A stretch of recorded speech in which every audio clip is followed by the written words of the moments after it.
Okey, video ni untuk menerangkan tentang macam mana untuk memahami fungsi. Okey, ini kita buat menggunakan contoh yang inilah. Ini contoh programming yang basic punya.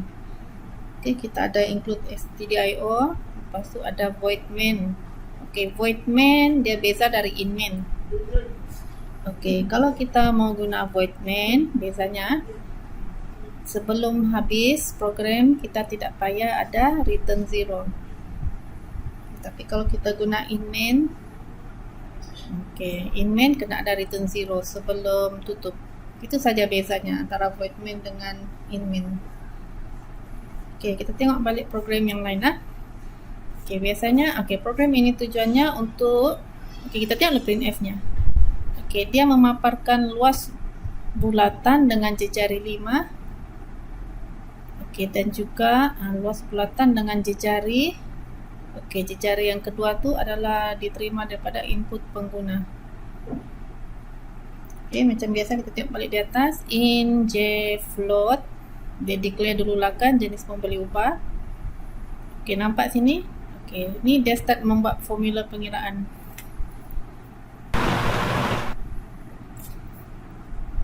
Luas bulatan 1 sama dengan 22.0 bagi dengan 7 pi lah, darab dengan 5 darab 5. Yang ni dia terus direct letak jejarinya 5. Sebab itu ni program ni luas bulatan dengan jejari 5 ialah luas bulatan. Luas bulatan tu kita dapat daripada sini. Yang ni settle untuk yang first. Yang second, bulatan yang second. Bulatan yang second ini kita menerima input dari pengguna.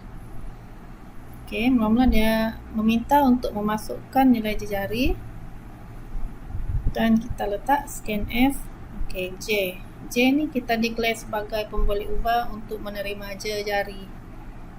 Seterusnya selepas ada nilai jejari, kita akan kira luas bulatan 2 sama dengan pi darab J darab J. Kali ini biasa dengan di atas lah. Yang di atas fix, yang di bawah ni nilai pembeli ubah. Boleh berubah ikut nilai input pengguna. So printf luas jejari persen D ni merujuk kepada J. Luas dengan jejari persen D ialah persen F. Persen F ni pula yang merujuk kepada luas bulatan ni lah. Lepas tu tutup kata, baru koma, baru dia punya pemboleh ubah di bawah. Dan selepas itu dia terus full stop. Ini program yang normal lah, tanpa fungsi.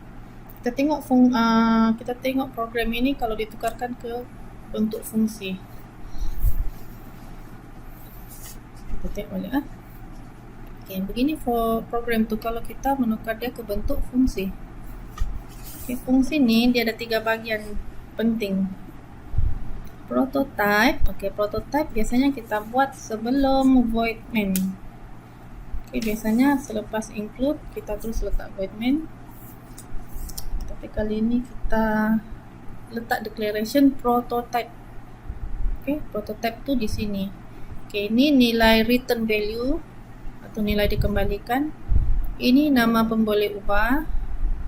Ini parameternya. Parameter tu adalah dia punya variable in, jenis in.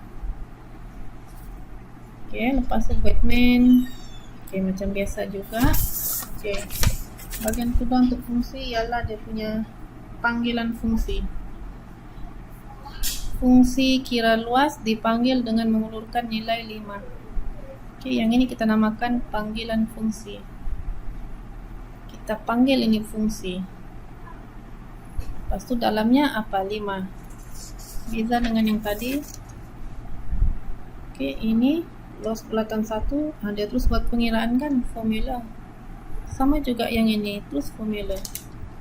Tapi ini dia diganti dengan fungsi itu, kira luas. Sama. Yang ini pun carry juga. Yang ini kali kedua, kira luas J, sama juga lah. Ini untuk jejari J. Kemudian ada tutup program. Biasanya kalau fungsi ini selepas tutup program dia akan buka satu fungsi. Ini namanya takrif fungsi. fungsi itu sendiri. Ini nilai dikembalikan jenis float, namanya dengan dia punya variable parameternya. Nampak, kita dah buka. Lepas tu ada dia punya declaration luas lah, float luas. Lepas tu luas sama dengan di sini baru letak formula tu.